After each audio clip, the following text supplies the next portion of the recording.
Hello friends, welcome to our channel Aari today. இன்றைக்கி நம்மளோட சேனலில் என்ன வீடியோ பார்க்க போகிறோம் அப்படின்னா, ரொம்ப முக்கியமான ஒரு ஸ்டிச் தான் நம்ம பார்க்க போகிறோம். அது என்ன ஸ்டிச் அப்படின்னா, பீட்ஸில் எம்போஸ்டு லோடு போட போகிறோம். நம்ம ஏற்கனவே த்ரெட்டில் வந்து எம்போஸ்ட் லோட் படிச்சிருக்கோம், ஜரி த்ரெட்டில் படிச்சிருக்கிறோம், அப்புறம் சில்க் த்ரெட்டில் படிச்சிருக்கோம் இல்லையா?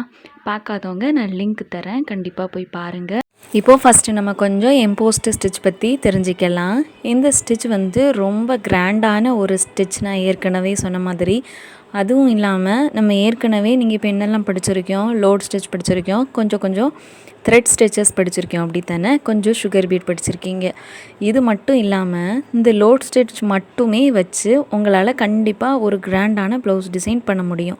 இப்போ நீங்கள் பிகினராக இருக்கிறதுனால முதல்ல ரொம்ப ஹெவி டிசைன் எடுக்கிறதுக்கு வந்து கொஞ்சம் யோசிப்பீங்க இல்லையா? ஒருவேளை உங்களுக்கு தெரிஞ்சவங்களோ யாராவது ஒருத்தர் உங்கள்கிட்ட ப்ளவுஸ் ஒர்க் பண்ணி கேட்காங்க அப்படின்னா, நீங்கள் இந்த எம்போஸ்டு ஸ்டிச் மட்டும் வச்சு உங்களால் கண்டிப்பாக ப்ளவுஸ் வந்து கண்டிப்பாக ஒர்க் பண்ணி கொடுக்க முடியும். ஒரு 500க்கோ ஒரு 1000 ரேஞ்சுக்குள்ளே கண்டிப்பாக நீங்கள் கற்றுக்கிட்டு இருக்கும் போதே கண்டிப்பாக உங்களால் இதில் மணி ஏர்ன் பண்ண முடியும். எப்படி ஒரு சிம்பிளாக ஒரு பீட் ஸ்டிச் மட்டுமே வச்சு ஒரு ஈஸியாக நம்ம சேல் பண்ண முடியும் ப்ளவுஸ் அப்படின்னா, நீங்கள் என்ன பண்ணலாம் அப்படின்னா, ஒரு லைன் ஒரு சுகர் பீட் போடுறோம், அதுக்கப்புறம் நம்ம இந்த படிக்கிற லோட் ஸ்டிச் இருக்குது இல்லை, அது ஒரு லைன் போட்டு அகெயின் ஒரு லைன் சுகர் பீட் போட்டுக்கலாம். போட்டுட்டு உங்களுக்கு தேவைன்னா ஒரு 500 அந்த ரேஞ்சுக்குள்ளே நீங்கள் அதுவே அங்கங்கே முட்டாஸ் கொடுத்து நீங்கள் பண்ணிக்கலாம். இன்னும் ஹெவியாக கேட்காங்க அப்படிங்கிறப்போ நம்ம அதுக்கப்புறமா ஒரு த்ரெட் லோட் பண்ணிக்கலாம். ஏன்னா த்ரெட் லோட் நமக்கு தெரியும், நீங்கள் படிச்சிருக்கீங்க, கண்டிப்பாக ஈஸியாக போட்டுருவீங்க. அப்படிங்கிறப்போ நம்மளால் ரொம்ப சுலபமாக பண்ணக்கூடிய ஸ்டிச்சஸ் வச்சு கண்டிப்பாக நம்மளால் ஈஸியாக சம்பாதிக்க முடியும். எல்லாமே சின்ன சின்ன டிப்ஸ் தான். நீங்கள் வந்து எல்லா ஸ்டிச்சுமே கற்றுக்கிட்டு தான் நம்ம பண்ணணும் அப்படின்ட்டு சிந்திக்காதீங்க. நீங்கள் வீட்டில் இருக்கும்போதே ஒவ்வொரு ஆர்டராக எடுத்து சின்ன சின்ன ஆர்டர் உங்களால் கண்டிப்பாக பண்ண முடியும் அப்படிங்கிற ப்ளவுஸ் டிசைன் மட்டும் எடுத்து கண்டிப்பாக பண்ணி கொடுங்க. இப்படிலாம் நம்ம பண்ணி கொடுக்கும்போது நமக்கு நிறைய எக்ஸ்பீரியன்ஸ் கிடைக்கும் இல்லையா? இப்போ வந்து நம்ம டைரெக்டாக கிளாஸ்க்குள்ளே போயிடுவோம். நம்ம ஸ்டிச் பண்ண ஒவ்வொரு டீட்டெயிலாக நம்ம பார்க்கலாம். இப்போ வந்து ஃபஸ்ட்டு எம்போஸ் லோடு போடுறதுக்கு உங்களுக்கு கண்டிப்பாக நல்லாவே தெரியும். ஃபஸ்ட்டு நம்ம போட வேண்டியது காட்டா ஸ்டிச் போடணும்.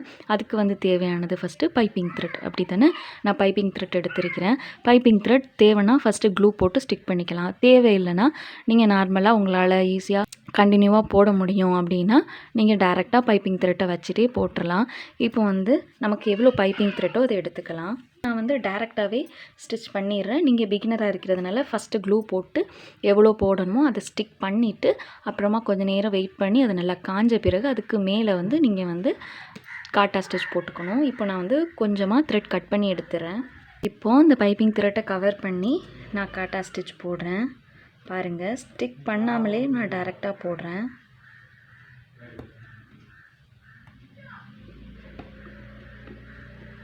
கவனிங்க, ஸ்டிக் பண்ணாமலே உங்களாலையும் போட முடியும்.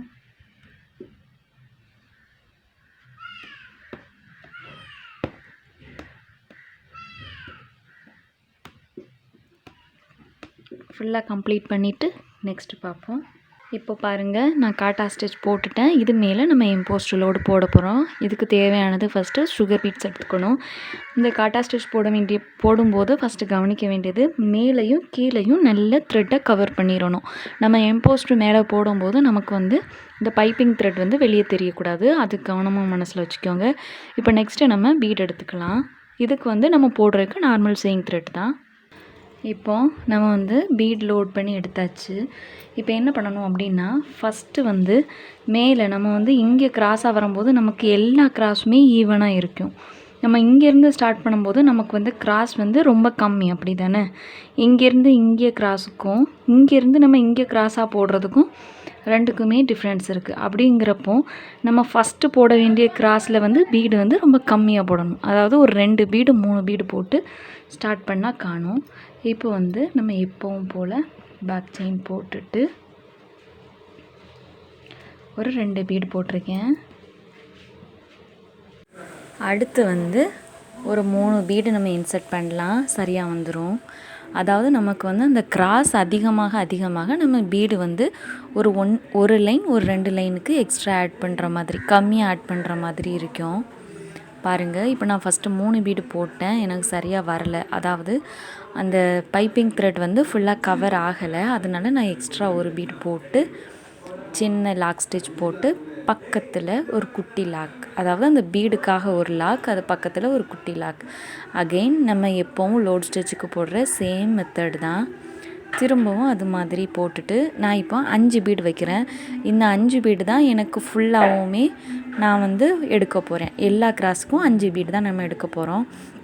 அதாவது நம்ம உள்ளே கொடுத்துருக்கோம்ல பைப்பிங், அந்த பைப்பிங்கோட வித்து பொறுத்து, அதோட தடிமனை பொறுத்து நமக்கு வந்து பீடோட கவுண்ட்டு வந்து அதிகமாகும் இல்லை குறையும்.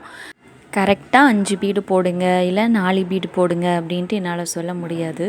ஏன்னா ஒவ்வொருத்தருக்குமே அந்த லோடை பொறுத்து பீடோட கவுண்ட்டு வந்து வேரி ஆகும். அது வந்து நீங்கள் பார்த்து கரெக்டாக போட்டுக்கோங்க. மேக்ஸிமம் 5 பீடு 6 பீடு தான் மேக்ஸிமம் வச்சுக்கோங்க. நம்ம அதுக்கு மேலே வைக்கும்போது பீடு வந்து லூஸ் ஆகிற மாதிரி இருக்கும். ஏன்னா உங்களுக்கு ரீசன் சொன்னால் கண்டிப்பாக புரியும். ஏன்னா நம்ம ஒவ்வொரு பீடுக்கும் இடையில லாக் ஸ்டிச் போடுறதுக்கும் நம்ம மொத்தமாக 5 பீடு 6 பீடு சேர்த்து ஒரு லாக் ஸ்டிச் போடுறதுக்கும் வித்தியாசம் இருக்குது இல்லையா. நமக்கு வந்து அந்த இடையில வந்து த்ரெட்டோட கலர் வந்து தெரிகிற மாதிரி ஆயிரும்.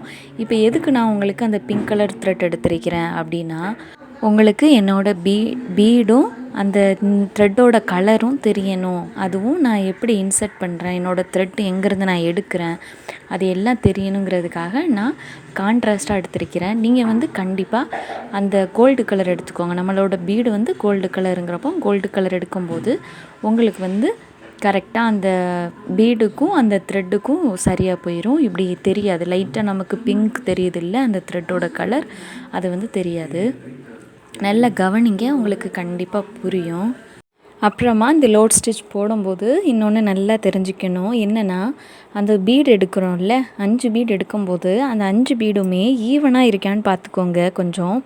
ஏன்னா ஒரு பீடு கொஞ்சம் பெருசாகவும் ஒன்று கொஞ்சம் கம்மியாகவும் இருக்கும்போது சில பீடு வந்து 4 பீட்லேயே நமக்கு அந்த பைப்பிங் த்ரெட்டை கவர் பண்ணுற மாதிரி இருக்கும். அப்படி இருக்கும்போது நமக்கு வந்து அந்த லோடு வந்து ஃபினிஷிங் நல்லா தெரியாது. அதுக்காக ஓரளவு ஈவனாக இருக்க மாதிரி பார்த்துக்கொள்ளுங்க.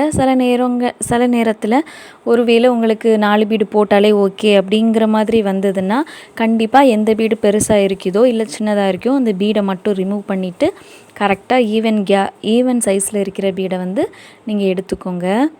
எல்லாமே குட்டி குட்டி டிப்ஸ், இது எல்லாமே நீங்கள் கரெக்டாக ஃபாலோ பண்ணணும், மனசில் வச்சுக்கோங்க. இது எல்லாமே நம்ம போடும்போது ஃபீல் பண்ணுறது, அதை தான் நான் சொல்கிறேன். நீங்கள் இதெல்லாமே கண்டிப்பாக ஃபீல் பண்ணுவீங்க. பாருங்கள், கரெக்டாக அந்த கிராஸ்லேயே கொண்டுட்டு வாங்க. த்ரெட்டு வந்து கண்டிப்பாக கோல்டு கலர் த்ரெட் எடுத்துக்கோங்க.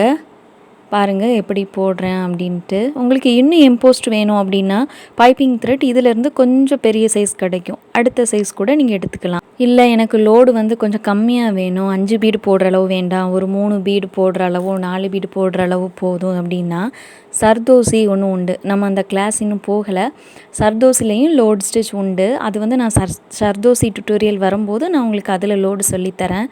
அந்த சர்தோசியும் நம்ம அடியில் இன்சர்ட் பண்ணி அது மேலே நம்ம போடலாம். நம்மளோட பைப்பிங் த்ரெட்டுக்கு பதிலாக சர்தோசி அடியில் கொடுத்துட்டு அது மேலே நம்ம சுகர் பீட் லோடு போடும்போது நம்மளோட அந்த திக்னஸ் வந்து கொஞ்சம் கம்மியாக கிடைக்கும். ஒரு 4 பீடு 3 பீட்லேயே ஓரளவு போட்டுடலாம், அப்படியும் கிடைக்கும். எல்லாமே உங்களோட விருப்பம்தான், எது தேவையோ நம்ம அதை சூஸ் பண்ணிக்கலாம். இப்போ பாருங்கள், கடைசி எண்டு எப்படி முடிக்கிறேன், அது ரொம்ப முக்கியம். கரெக்டாக முடிக்கணும். நம்ம மேலே எப்படி ஸ்டார்ட் பண்ணமோ அது போலவே நம்மளோட பைப்பிங் த்ரெட் வந்து கீழே வரும்போது வந்து கொஞ்சம் கம்மியாகும் இல்லையா. இப்போ பாருங்கள், இப்போ கடைசியாக 5 பீடு வச்சுட்டேன். நெக்ஸ்ட்டு வந்து எத்தனை பீடு எடுக்கலாம் அப்படின்ட்டு பார்க்கலாம். பாருங்கள், நீங்கள் என்ன ஷேப்பில் போடுறீங்களோ அந்த ஷேப்புக்கு தகுந்த மாதிரி 5 பீடோ 3 பீடோ 2 பீடோ நீங்கள் வச்சு ஃபினிஷ் பண்ணிடலாம். இது வந்து நீங்கள் போடுறத பொறுத்து சேஞ்ச் ஆகும். இப்போ ஃபுல்லாக கம்ப்ளீட் பண்ணிவிட்டு அவுட்டர் லைனில் ஜரி த்ரெட்டோ சுகர் பீடு எதுனாலும் கொடுத்துக்கலாம், உங்களோட இஷ்டம்தான். நான் வந்து பேசிக் ஆரியிலேருந்து கற்றுக் கொடுத்துட்டு வரேன். உங்களுக்கு ஆரியில் இன்ட்ரெஸ்ட் இருந்தால் கண்டிப்பாக நம்மளோட சேனல் ரொம்பவே யூஸ்ஃபுல்லாக இருக்கும். தொடர்ந்து வீடியோஸ் பார்க்க மறக்காமல் நம்ம சேனலை சப்ஸ்கிரைப் பண்ணி பக்கத்தில் இருக்க பெல் ஐக்கானை கிளிக் பண்ணிக்கோங்க. பிகினராக இருக்கீங்க நீங்கள் அப்படின்னா நீங்கள் சுலபமாக போடுற மாதிரியான ப்ளவுஸ் டிசைன் நம்மளோட சேனலில் இருக்குது. கண்டிப்பாக பாருங்கள், தொடர்ந்து வீடியோஸ் பாருங்கள். நன்றி.